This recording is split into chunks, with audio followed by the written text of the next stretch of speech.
dossier de la LGV, effectivement, ça a été un dossier majeur à la fois pour le département et l'agriculture départementale. Il y a eu un impact important sur la profession avec le tracé qu'on connaît aujourd'hui.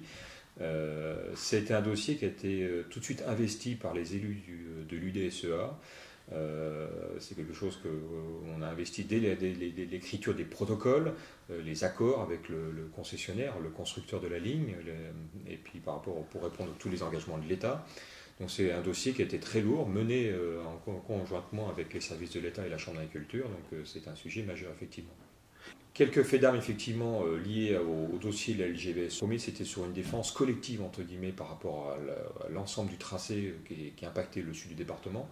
Donc il y a eu des débats ou des positions syndicales pour une défense collective de la profession agricole, avec effectivement des blocages sur la base travaux de Nouâtre pour se faire entendre, des prélèvements de terre pour dénoncer le gaspillage de la terre végétale, enfin des actions très, très, très symboliques. Et après, en deuxième phase entre guillemets de la mobilisation syndicale, ça a été sur la défense individuelle des agriculteurs un par un.